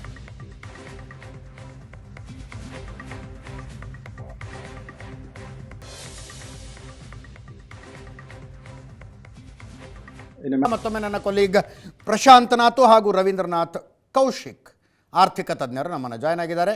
ಪ್ರಶಾಂತ್, ಮುಗಿಯೋ ಲಕ್ಷಣನೇ ಕಾಣಿಸ್ತಾ ಇಲ್ರಿ. It has become war of egos. Who blinks first ಅನ್ನೋ ಲೆವೆಲ್ಗೆ ಬಂದು ನಿಂತಿಗಿದು. ಅಜಿತ್ ನೋಡಿ, ಅಮೇರಿಕ ಮತ್ತು ಇಸ್ರೇಲ್ ಇರಾನ್ ಮೇಲೆ ದಾಳಿ ನಡೆಸ್ತಕ್ಕಂಥ ಸಂದರ್ಭದಲ್ಲಿ ನಾವು 2 ದಿನ 3 ದಿನದಲ್ಲಿ ಈ ದಾಳಿ ಮುಗಿಸ್ಬಿಡ್ತೀವಿ, ರಿಜಿಮ್ ಚೇಂಜ್ ಮಾಡಿಬಿಡ್ತೀವಿ ಅಂತಕ್ಕಂಥ ಅತ್ಯುತ್ಸಾಹದಲ್ಲಿ ಅವರು ಬಾಂಬ್ಗಳನ್ನು ಎಸೆಲಿಕ್ಕೆ ಶುರು ಮಾಡಿದರು. ಎಸ್, ಈಗ ಅಮೇರಿಕಾದ ಹೇಳಿಕೆಗಳಲ್ಲೇ ತದ್ವಿರುದ್ಧಗಳಿವೆ. ಕರೆಕ್ಟ್. 6 ತಿಂಗಳ ಹಿಂದೆ ಅವರು ಇರಾನ್ ಮೇಲೆ ಬಂಕರ್ ಬಸ್ಟರ್ ಏನು ಬಾಂಬ್ ಎಸೆದ್ರಲ್ವ, ಆಗ ಎಲ್ಲ ನ್ಯೂಕ್ಲಿಯರ್ ಫೆಸಿಲಿಟೀಸ್ಗಳು ನಷ್ಟ ಆಗಿದ್ದಾವೆ ಅಂತ ಹೇಳಿದ್ರು. ಈಗ ಹೇಳ್ತಾರೆ ಅವ್ರು ನ್ಯೂಕ್ಲಿಯರ್ ಫೆಸಿಲಿಟೀಸ್ ಮಾಡ್ತಿದ್ದಾರೆ, ಆ ಕಾರಣಕ್ಕೋಸ್ಕರ ನಾವು ಖಮೇನಿ ಹತ್ಯೆ ಮಾಡಿದ್ವಿ ಅಂತಕ್ಕಂಥದ್ದು. ಇರಲಿ, ಆ ಹೇಳಿಕೆಗಳ ಸ್ಥಿತ್ಯಂತರಗಳು ಒಂದು ಕಡೆ ಇರಲಿ. ಆದರೆ ನಾವು 2-3 ದಿನಗಳಲ್ಲಿ ಇದನ್ನು ಮುಗಿಸ್ಬಿಡ್ತೀವಿ, ಭಾಳ ಹೊತ್ತು ಹಿಡಿಯಲ್ಲ. ಖಮೇನಿ ಮೇಲೆ ಒಂದು ಸಲ ದಾಳಿಯಾಗಿ ಖಮೇನಿಯನ್ನು ಎಲಿಮಿನೇಟ್ ಮಾಡಿಬಿಟ್ರೆ ಇರಾನ್ ನಮ್ಮ ಕೈಗೆ ಬರುತ್ತೆ, ನಮ್ಗೆ ಯಾರು ಬೇಕೋ ಅವ್ರನ್ನ ಕೂರಿಸ್ಕೊಳ್ಬಹುದು. ವೆನಿಜುವೆಲಾದಲ್ಲಿ ಏನಾಯಿತು, ನನಗಂತ ಜನವರಿಯ ವೆನಿಜುವೆಲಾದ ಅತ್ಯುತ್ಸಾಹ ಡೊನಾಲ್ಡ್ ಟ್ರಂಪ್ರನ್ನು ಒಂದು ರೀತಿ ಅತ್ಯುತ್ಸಾಹಿಯನ್ನಾಗಿ ಮಾಡಿತ್ತು. ಅದರ ಜೊತೆಗೆ ನೆತಾನ್ಯಾಹು ಸಹಿತ 7 ಸಲ ಅಮೆರಿಕಕ್ಕೆ ಹೋದರು, ವೈಟ್ ಹೌಸ್ಗೆ ಹೋಗಿ ಡೊನಾಲ್ಡ್ ಟ್ರಂಪ್ರನ್ನು ಮನವರಿಕೆ ಮಾಡಿದ ನಂತರ ಈ ದಾಳಿಯ ಪ್ಲ್ಯಾನ್ ರೂಪಿತ ಆಯಿತು. ಆದರೆ ನನಗನ್ಸುತ್ತೆ ಈ ಆ್ಯಂಟಿಸಿಪೇಷನ್ ಇರಲಿಲ್ಲ ಅಮೆರಿಕಾದಲ್ಲಿ. ಯಾವತ್ತೂ ಅಮೆರಿಕಾದ ಈ ರೀತಿಯ ಹುಚ್ಚಾಟಗಳಿಂದಲೇ ಬಹುತೇಕ ವಿಯೆಟ್ನಾಂನಿಂದ ಹಿಡಿದು ಇರಾನಿನ ಯುದ್ಧದವರೆಗೆ ಅಮೆರಿಕ ಹಾರ್ಡ್ಲಿ ಸಂಪೂರ್ಣ ಪ್ರಮಾಣದಲ್ಲಿ ಯುದ್ಧಗಳನ್ನು ಗೆದ್ದಿದ್ದು ಕಡಿಮೆ. ಹೌದು ಹೌದು. ಅದು ವಿಯೆಟ್ನಾಂ ತೆಗೆದುಕೊಳ್ಳಿ, ಕೊರಿಯಾ ತೆಗೆದುಕೊಳ್ಳಿ, ನಂತರ ಸೌತ್ ಅಮೆರಿಕಾದ ಕೆಲ ದೇಶಗಳಲ್ಲಿ ಮೇಲೆ ಮಾಡಿರ್ತಕ್ಕಂಥದ್ದು ತೆಗೆದುಕೊಳ್ಳಿ, ಇಂಡೋನೇಷ್ಯಾದಲ್ಲಿ ನೀವು ತೆಗೆದುಕೊಳ್ಳಿ. ಈ ಹೊಸ ಶತಮಾನದಲ್ಲಿ ಇರಾಕ್, ಅಫ್ಘಾನಿಸ್ತಾನ್, ಲಿಬಿಯಾ ಎಲ್ಲ ಕಡೆ ಒಂದು ರೀತಿಯ ಅರಾಜಕತೆಯನ್ನು ಸೃಷ್ಟಿ ಮಾಡಿ ಅಮೆರಿಕನ್ ಪಡೆಗಳು ವಾಪಸ್ಸಾಗಿವೆ. ಹೌದು. ಈಗಲೂ ಕೂಡ ಇರಾನ್ ನೋಡಿ, ಇರಾನ್ ಒಂದು ರೀತಿಯ ಸ್ಟ್ರಾಂಗ್ ಆಗಿರ್ತಕ್ಕಂಥ, ನನಗನ್ಸುತ್ತೆ ಆ ಶಿಯಾ ಕಾರಣದಿಂದಾಗಿ ಇರಾನ್ನಲ್ಲಿ ಒಂದೇನು ರಿಜಿಮ್ ಇದೆ, ಆ ರಿಜಿಮನ್ನು ತೆಗೆಯೋದು ಅಷ್ಟು ಸುಲಭ ಇಲ್ಲ unless you keep your foots on ground. America ಅದನ್ನು ಮಾಡ್ತಕ್ಕಂಥ ಸ್ಥಿತಿಯಲ್ಲಿಲ್ಲ. ಈಗಲೇ 5-6 ಬಾಡಿ ಬ್ಯಾಗ್ಸ್ಗಳು ಬಂದಮೇಲೆ ಅಮೆರಿಕಾದಲ್ಲಿ ಒಂದು ರೀತಿಯಾಗಿರ್ತಕ್ಕಂಥ ತಳಮಳ ಇದೆ, 8 ಇಲ್ಲಿ ತನಕ. ಆ ಕಾರಣದಿಂದ ಅಮೆರಿಕ ಅದನ್ನು ಮಾಡಲಿಕ್ಕೆ ತಯಾರಿಲ್ಲ. ಇರಾನ್ನಲ್ಲಿ ರಿಜಿಮ್ ಚೇಂಜ್ ಆಗುತ್ತೆ ಅಂತಕ್ಕಂಥ ಏನು ಉತ್ಸಾಹದಲ್ಲಿತ್ತು, ಆ ರಿಜಿಮ್ ಚೇಂಜ್ ಆಗುವಂತೆ ಕಾಣ್ತಾ ಇಲ್ಲ. ಬದಲಾಗಿ ಹೊಸ ಸರ್ವಾಧಿಕಾರಿಯ ಹಿಂದೆ ಅವರ ಇಡೀ ಸೇನೆ ಮತ್ತು ಬಹುತೇಕ ಸರ್ಕಾರದ ಜೊತೆಗಿರ್ತಕ್ಕಂಥ ಜನತೆ ಮತ್ತು ಪಾರ್ಟಿ ಏನಿದೆ ಅದು ಅವ್ರ ಜೊತೆ ನಿಂತ್ಕೊಂಡಂತೆ ಸ್ಪಷ್ಟವಾಗಿ ಕಾಣ್ತಾ ಇದೆ. ಆ ಸಂದರ್ಭದಲ್ಲಿ ಇರಾನಿನ ಬಳಿ ಇರ್ತಕ್ಕಂಥ ಡ್ರೋನ್ಗಳನ್ನು ಅಂಡರ್ ಎಸ್ಟಿಮೇಟ್ ಮಾಡಲಾಯಿತು. ಅವರು ಅಕ್ಕಪಕ್ಕದ ರಾಷ್ಟ್ರಗಳ ಮೇಲೂ ಕೂಡ ಅದನ್ನು ಎಸೆದಾಗ ನಿಶ್ಚಿತವಾಗಿ ಅಮೆರಿಕದಲ್ಲೂ ಒಂದು ತಳಮಳ ಇದೆ. ಯಾಕಂದರೆ ಅಮೆರಿಕನ್ ಅಸೆಟ್ಸ್ ಅಕ್ಕಪಕ್ಕದ ಮುಸ್ಲಿಂ ರಾಷ್ಟ್ರಗಳಲ್ಲಿವೆ. ಆಮೇಲೆ ಇಡೀ ವಿಶ್ವದಲ್ಲಿ ಅಜಿತ್, ನೀವು ಒಂದೊಂದು ಸಣ್ಣ ವ್ಯತ್ಯಾಸವನ್ನು ಗಮನಿಸಬೇಕು. ಇರಾಕ್ ಮತ್ತು ಅಫ್ಘಾನಿಸ್ತಾನ್ ಯುದ್ಧದ ಸಂದರ್ಭದಲ್ಲಿ ಇಡೀ ವಿಶ್ವ ವಾರ್ ಆನ್ ಟೆರರ್ ಬಗ್ಗೆ ಒಂದು ಸಿಂಪಥೆಟಿಕ್ ಆಗಿತ್ತು. ಇಲ್ಲ, ಅಮೆರಿಕಾದ ಮೇಲೆ ಒಸಾಮ್ ಬಿನ್ ಲಾಡೆನ್ ಮಾಡಿರ್ತಕ್ಕಂಥ ದಾಳಿಯ ಕಾರಣದಿಂದಾಗಿ ಅಟ್ ಲಾಸ್ಟ್ ಅಮೆರಿಕ ಭಯೋತ್ಪಾದಕ ಚಟುವಟಿಕೆಗಳ ಬಗ್ಗೆ ಬಹಳ ಗಂಭೀರವಾಗಿದೆ ಅಂತಕ್ಕಂಥ ನಾವು ಕೂಡ ಬಹಳ ಖುಷಿಗೊಂಡಿದ್ವಿ. ಹೌದು, ಯಾಕಂದರೆ ನಾವು ಯಾವಾಗ ಪಾಕಿಸ್ತಾನದ ಭಯೋತ್ಪಾದಕರನ್ನು ನೀವು ಬ್ಯಾನ್ ಮಾಡಿ ಅವರ ಅಕೌಂಟ್ಸ್ ಫ್ರೀಸ್ ಮಾಡಿ ಅಂದಾಗ ಇಂಗ್ಲೆಂಡ್ ಇರಲಿ, ಯುರೋಪಿಯನ್ ದೇಶಗಳಿರಲಿ, ಅಮೆರಿಕ ಇರಲಿ, ನಮ್ಮ ಮಾತು ಕೇಳ್ತಾ ಇರಲಿಲ್ಲ. ಒಸಾಮಾ ಬಿನ್ ಲಾಡೆನ್ ಅಟ್ಯಾಕ್ನ ನಂತರ ಅಮೆರಿಕಕ್ಕೆ ಅನ್ನಿಸ್ಲಿಕ್ಕೆ ಶುರುವಾಯಿತು. ಇಡೀ ವಿಶ್ವದ ಇಸ್ಲಾಮಿಕ್ ಭಯೋತ್ಪಾದಕ ಸಂಘಟನೆಗಳ ಮೇಲೆ ನಿಗಾ ಇಡಲಿಕ್ಕೆ ಆರಂಭ ಆಯಿತು. ಹೌದು. ಆದರೆ ಇರಾನಿನ ದಾಳಿ ಏನಿದೆ ಅದು ನನಗನ್ಸುತ್ತೆ ಕಳೆದ 5-6 ವರ್ಷಗಳಲ್ಲಿ ನಾವೇನನ್ನೂ ವಿಶ್ವಕ್ಕೆ ತೋರಿಸ್ಲಿಕ್ಕೆ ಸಾಧ್ಯ ಆಗಿಲ್ಲ. ನಾವೊಂದು ರೀತಿ ಸಾಫ್ಟ್ ಸ್ಟೇಟ್ ಆಗಿದ್ದೀವಿ. ಆ ಕಾರಣದಿಂದ to make America great again Donald Trump campaign ಏನಿದೆ, ಆರ್ಥಿಕವಾಗಿ ಅದು ಟ್ಯಾಕ್ಸ್ಗಳನ್ನು ಹಾಕಲಾಯಿತು. ಕೊನೆಗೆ ಸುಪ್ರೀಂ ಕೋರ್ಟ್ ಅದನ್ನು ಒಪ್ಪಲಿಲ್ಲ, ಅವರ ದೇಶದ ಸುಪ್ರೀಂ ಕೋರ್ಟ್ ಅದನ್ನು ಒಪ್ಪಲಿಲ್ಲ. ಉಳಿದ ರಾಷ್ಟ್ರಗಳ ಮೇಲೂ ಕೂಡ ಒಂದು ರೀತಿಯ ಟ್ಯಾಕ್ಸ್ ಟೆರರಿಸಮ್ ಮಾಡಲಿಕ್ಕೆ ಶುರುವಾಯಿತು. ಹೌದು. ಈಗ ಏಕಾಏಕಿ ಇರಾನ್ ಮೇಲೆ ಈ ಪ್ರಮಾಣದ ದಾಳಿಯನ್ನು ನಡೆಸಿದಾಗ ವಿಶ್ವದ ಅಮೇರಿಕಾದ ಬಗ್ಗೆ ಸಿಂಪತಿ ಇರ್ತಕ್ಕಂಥ ಸಮುದಾಯದ ರಾಷ್ಟ್ರಗಳೇ ಅವರನ್ನು ಬೆಂಬಲಿಸ್ತಾ ಇಲ್ಲ. ಹೀಗಿರುವಾಗ ನನಗನ್ಸುತ್ತೆ ಯುದ್ಧ ಇವತ್ತು ನಂಗೆ ಗೊತ್ತಿಲ್ಲ, ಡೊನಾಲ್ಡ್ ಟ್ರಂಪ್ರ ಮಾತುಗಳನ್ನು ಇವತ್ತು ಕೇಳಿದಾಗ ನನಗನ್ನಿಸ್ತು, ಈಗ ಬೈಟ್ ಕೇಳಿದಾಗ ಮೊದಲ ದಿನದ ಉತ್ಸಾಹ ಇವತ್ತು ಕಾಣ್ತಿಲ್ಲ. ಕರೆಕ್ಟ್. ಅದರ ಜೊತೆಗೆ ಇರಾನಿನ ತೈಲ ಸಂಗ್ರಹಾಲಯದ ಮೇಲೆ ದಾಳಿ ಮಾಡಿದ್ದಕ್ಕೆ ಅದು ವಿರೋಧನ ವ್ಯಕ್ತಪಡಿಸಿದೆ. ಅಜಿತ್, ಪ್ರತಿಭಟನೆ ಮತ್ತು ಯುದ್ಧ ಈ ಎರಡು ಸಂಗತಿಗಳಿವೆ ಅಲ್ವಾ? ನೀವು ಯಾವಾಗ ಶುರು ಮಾಡ್ತೀರಿ, ಯಾವಾಗ ಮುಗಿಸ್ತೀರಿ ಅನ್ನೋದು ನಿಮ್ಗೆ ಗೊತ್ತಿದ್ರೆ ಮಾತ್ರ ಅದರಲ್ಲಿ ಮಾಡಬೇಕು. ಪ್ರತಿಭಟನೆ ಈಗ ಆಮರಣ ಉಪವಾಸ ಸತ್ಯಾಗ್ರಹ ಹೇಳಿತಾರಲ್ಲ, ಅನೇಕ ಬಾರಿ ನೀವು ಚರ್ಚೆ ಮಾಡಿದ್ದೀವಿ. ಮೋಸಂಬಿ ಜ್ಯೂಸ್ ಕುಡಿಸ್ಲಿಕ್ಕೂ ಜನ ಇರಲ್ಲ ಆಮೇಲೆ. ಕರೆಕ್ಟ್. ಹಂಗೆ ಯುದ್ಧ ಶುರು ಮಾಡಿದಾಗಲೂ ಕೂಡ ನೀವು ಯಾವಾಗ, ಈಗ ನಾವು ಆಪರೇಷನ್ ಸಿಂಧೂರದ ಪ್ರಶ್ನೆ ಬಂದಾಗ ಭಾರತದಲ್ಲಿ ಕೆಲವರು BJPಯ ಸಮರ್ಥಕರೇ ಮೋದಿಯನ್ನು ಟೀಕಿಸಿದರು. ಆಪರೇಷನ್ ಸಿಂಧೂರ್ನಲ್ಲೇನು ರಿಜಿಮ್ ಚೇಂಜ್ ಇದಿರಲಿಲ್ಲ. ಹೌದು. ಯಾಕೆ ನಿಲ್ಲಿಸಿದ್ರಿ ಅಂತಕ್ಕಂಥ ಪ್ರಶ್ನೆ ಬಂತು. ಪ್ರಾಯಶಃ ಇರಾನ್ನಲ್ಲಿ ನಡೀತಾ ಇರ್ತಕ್ಕಂಥ ಯುದ್ಧ ಪ್ರೊಲಾಂಗ್ ಆಗ್ತಾ ಇರ್ತಕ್ಕಂಥ ಸಂದರ್ಭದಲ್ಲಿ ಅದರ ಕ್ಯಾಸ್ಕೇಡಿಂಗ್ ಇಫೆಕ್ಟ್ಗಳು ಏನು ವಿಶ್ವದ ಮೇಲೆ, ಆರ್ಥಿಕತೆಯ ಮೇಲೆ, ಜಿಯೋ ಪಾಲಿಟಿಕ್ಸ್ ಮೇಲಿದೆ. ಆ ಕಾರಣದಿಂದ ಅನಿಸ್ತಾ ಇದೆ ಇದು ಯುದ್ಧ ಯಾವಾಗ ನಿಲ್ಲುತ್ತೆ ಅಂತಕ್ಕಂಥದ್ದು. ಯಾಕಂದರೆ ಎಂಡ್ ಆಫ್ ದ ಡೇ ನಿಮ್ದು ಎರಡು ಗೋಲ್ ಇದ್ದು, ಒಂದು ಖಮನೈ ಹೋಗಬೇಕು, ರಿಜಿಮ್ ಚೇಂಜ್ ಆಗಬೇಕು. ಖಮನೈ ಎಲಿಮಿನೇಟ್ ಆದರೂ ರಿಜಿಮ್ ಚೇಂಜ್ ಆಗ್ತಾ ಇಲ್ಲ. ಸೊ ಈಗ ರಿಜಿಮ್ ಚೇಂಜ್ ಮಾಡದೇ ಇದ್ರೆ ಡೊನಾಲ್ಡ್ ಟ್ರಂಪ್ಗೆ ಮುಖಭಂಗ. ಹೌದು. ರಿಜಿಮ್ ಚೇಂಜ್ ಮಾಡ್ಲಿಕ್ಕೆ ಹೋದ್ರೆ ಮುಂದಿನ ದಿನಗಳಲ್ಲಿ ಏನೇನಾಗತ್ತೆ ಯುದ್ಧ ಕಂಟಿನ್ಯೂ ಆಗುತ್ತೆ, ಸ್ಪಷ್ಟತೆ ಇಲ್ಲ. ನನಗನ್ಸುತ್ತೆ ಎಲ್ಲೋ ಒಂದು ಕಡೆ ಅಮೆರಿಕನ್ ಭಾಷೆಯಲ್ಲೇ ಹೇಳೋದಾದ್ರೆ America is in a deep shit. Ravindranath sir, ಇನ್ನು 2 ವಾರ ಈ ಯುದ್ಧ ಕಂಟಿನ್ಯೂ ಆದರೆ ಆಗೋದು ಬೇಡ? ಅಲ್ಲ, ಕಂಟಿನ್ಯೂ ಆಗತ್ತೆ. ಕಂಟಿನ್ಯೂ ಎಲ್ಲ ಸಾಧ್ಯತೆಗಳು ಕಾಣ್ತಾ ಇದೆ. ಯಾಕಂದರೆ ಇವತ್ತು ಸ್ಟೇಟ್ಮೆಂಟ್ಗಳು ನೋಡ್ತಾ ಇದ್ರೆ, ಇರಾನ್ದು ಮೊನ್ನೆ ಒಂದು ಸ್ಟೇಟ್ಮೆಂಟ್ ಕೊಟ್ಟರು, ಇಸ್ರೇಲ್ ಮತ್ತು US ಮಾತ್ರ ಸ್ಟೇಟ್ ಆಫ್ ಹಾರ್ಮೋಸ್ನ ಕ್ಲೋಸ್ ಮಾಡ್ತೀವಿ, ಬೇರೆ ದೇಶಗಳಿಗೆಲ್ಲ ಅದನ್ನೆಲ್ಲ ಏನು ಓಪನ್ ಮಾಡ್ತೀವಿ, ಅದನ್ನ ನಡೆಸ್ತೀವಿ ಅಂತ ಹೇಳಿದರು. ಇವತ್ತಾಗಲೇ ಅದಕ್ಕೆ ತಿರುಗಿ ವಾಪಸ್ ಮಾಡಿದ್ದಾರೆ. ಎಲ್ಲಿವರೆಗೂ ದಾಳಿ ನಿಲ್ಲಲ್ವೋ ಅಲ್ಲಿವರೆಗೂ ನಾವು ಏನೇನು ಆರ್ಥಿಕವಾಗಿ ಏನಾದರೂ ನಿರ್ಬಂಧನೆಗಳು ಹೇಳಬೇಕೋ ಅದನ್ನೆಲ್ಲ ಹೇರ್ತೀವಿ ಅಂತ ಹೇಳ್ತಾರೆ. ಸೊ ಹಂಗಾಗಿ ಎಲ್ಲೋ ಒಂದು ಕಡೆ ನೋಡಿದ್ರೆ ಇದು ಕಂಟಿನ್ಯೂ ಆಗುವಂಥ ಯುದ್ಧಗಳು. ಆಮೇಲೆ ಚೈನಾ ಸುಮ್ಮನೆ ಇರೋದು ನೋಡ್ತಾ ಇದ್ರೆ ಎಲ್ಲೋ ಒಂದು ಕಡೆ ಇರಾನ್ಗೆ ಎಲ್ಲೋ ಒಂಥರ ಅವ್ರಿಗೆ ಸ್ಟ್ರಾಟಜಿಕ್ಕಾಗಿ ಯೋಚನೆ ಮಾಡೋಕ್ಕೆ ಅಥವಾ ಸಪ್ಲೈ ಮಾಡೋಕ್ಕೆ ಎಲ್ಲೋ ಒಂದು ಕಡೆಯಿಂದ ಅವ್ರನ್ನ ಸಪೋರ್ಟ್ ಮಾಡ್ತಾ ಇದ್ದಾರೆ. ಅದಲ್ಲದೆ ಇತ್ತೀಚೆಗೆ ತಿರ್ಗಾ ನಾರ್ತ್ ಕೊರಿಯಾ ಅವರು ಸಪೋರ್ಟ್ ಮಾಡಿದ್ದಾರೆ ಇರಾನ್ಗೆ. ಹೌದು. ರಷ್ಯಾ ಇಂಡೈರೆಕ್ಟಾಗಿ ಸಪೋರ್ಟ್ ಮಾಡ್ತಾ ಇದ್ದಾರೆ. ಅದು ಎತ್ಕಾಣ್ತಾ ಇದೆ, ಎಲ್ಲ ಇಂಡೈರೆಕ್ಟಾಗಿ ಮಾಡ್ತಾ ಇದ್ರು ಅವರು ಎತ್ಕಾಣ್ತಾ ಇದೆ. ರಷ್ಯಾ ಅವ್ರದ್ದು ಸಪೋರ್ಟ್ ಇದೆ ಇದಕ್ಕೆ. ಸೊ ಎಲ್ಲಿ ತೊಂದರೆ ಆಗ್ತಾ ಇದೆ ಅಂದರೆ, ಇರಾನ್ಗೆ ಮುಂದಿನ ಭವಿಷ್ಯದಲ್ಲಿ ಎಲ್ಲಿ ತೊಂದರೆ ಆಗ್ಬೋದು ಅಂದರೆ, ಇಸ್ಲಾಮಿಕ್ ಕಂಟ್ರೀಸು, ಸುತ್ತಮುತ್ತದ ಇಸ್ಲಾಮಿಕ್ ಕಂಟ್ರೀಸು, ಉದಾಹರಣೆಗೆ ಲೆಬನನ್ ಇರಬೇಕು. ಲೆಬನನ್ನಲ್ಲಿ ಇವರು ಮಿಲಿಟೆಂಟ್ಸ್ ಇದಾರಲ್ಲ, ಮಿಲಿಟೆಂಟ್ಸ್ ಗ್ರೂಪ್ ಅಂತ ಏನು ಇಸ್ರೇಲ್ ಅವರು ಅಟ್ಯಾಕ್ ಮಾಡ್ತಾರೆ ಹೆಜ್ಬೊಲ್ಲಾಗೆ, ಅವ್ರು ನೋಡಿ ಅವರು ಇದು ಕಂಪ್ಲೀಟಾಗಿ ಆಚೆ ಬಂದ್ಬಿಟ್ಟಿದ್ದಾರೆ. ಹೆಜ್ಬೊಲ್ಲಾಗೆ ಸಪೋರ್ಟ್ ಮಾಡ್ತಾನೆ ಇಲ್ಲ. ಹೆಜ್ಬೊಲ್ಲಾ ಇರಾನ್ ಸಪೋರ್ಟೆಡ್ ಆರ್ಗನೈಸೇಷನ್ ಅದು. ಹೌದು. ಹಂಗೆ ಹೌಟಿ ಅಂತ ಇದೆ ಅಲ್ಲಿ ಯಮನಲ್ಲಿ ಹೌಟಿ ಅಂತ ಇರೋದು, ಅದು ಇವ್ರು ಸಪೋರ್ಟೆಡ್, ಅದು ಇರಾನ್ ಸಪೋರ್ಟೆಡ್ ಆರ್ಗನೈಸೇಷನ್ನೇ. ಅವರು ಏನೂ ಮಾತಾಡ್ತಾ ಇಲ್ಲ. ಎಲ್ಲೋ ಒಂದು ಕಡೆ ಇರಾನ್ ಇವತ್ತೆಲ್ಲ ಇನ್ನೊಂದು ಸ್ವಲ್ಪ ದಿವಸದಲ್ಲಿ ಇಸ್ಲಾಮಿಕ್ ರಾಷ್ಟ್ರಗಳಿಂದ ಅವರೆಲ್ಲೋ ಒಂದು ಕಡೆ ಬೇರೆ ಆಗೋ ಸಾಧ್ಯತೆಗಳು ಜಾಸ್ತಿ ಇದೆ ಇಲ್ಲಿ. ಸೊ ಪ್ರೊಲಾಂಗ್ ಆದರೆ ಯುದ್ಧ ಅವ್ರಿಗೂ ತೊಂದರೆನೇ. ಸೊ ಈಗ ಅವ್ರು ಅಂದ್ಕೊಂಡಂಗೆ ಇಸ್ಲಾಮಿಕ್ ಕಂಟ್ರೀಸ್ಗೆ ಯುದ್ಧಕ್ಕೆ ಆಹ್ವಾನ ಮಾಡ್ತಾ ಇರಲಿಲ್ಲ ಅವರು. ಬಟ್ ಈಗ ಇಂಡೈರೆಕ್ಟಾಗಿ UAE ಇರ್ಬೋದು, ಸೌದಿ ಅರೇಬಿಯಾ ಇರ್ಬೋದು, ಹೌದು, ಆಮೇಲೆ ಕ್ವಾಟಾರ್ ಇರ್ಬೋದು, ಎಲ್ಲ ಕಂಟ್ರೀಸ್ ಏನಾಗಿದೆ ಇದಕ್ಕಿರೋ ವಿರುದ್ಧವಾಗಿ ನಿಂತ್ಕೊಂಡ್ಬಿಟ್ಟಿದ್ದಾರೆ ಈಗ. ಯಾಕಂದ್ರೆ ಅವ್ರು ಡ್ರೋನ್ಸ್ಗಳನ್ನೆಲ್ಲ ನಾಶ ಮಾಡ್ತಾ ಇದ್ದಾರೆ, ಅವರು ಟಾರ್ಗೆಟ್ಸ್ನೆಲ್ಲ ಇದು ಮಾಡ್ತಾ ಇದ್ದಾರೆ.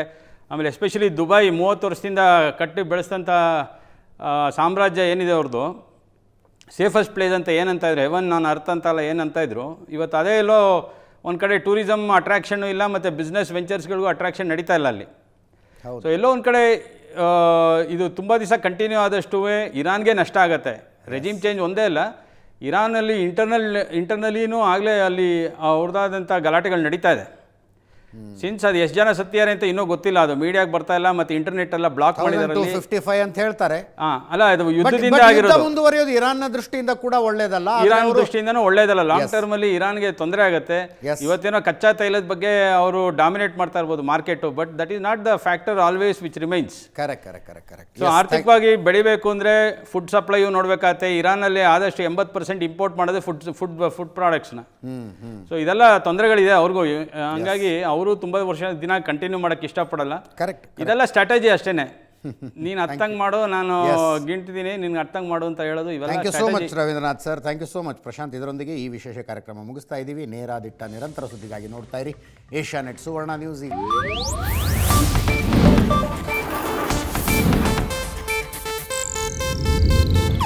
ಇದು ಏಷ್ಯಾನೆಟ್ ನ್ಯೂಸ್ ನೆಟ್ವರ್ಕ್ ಪ್ರಸ್ತುತಿ.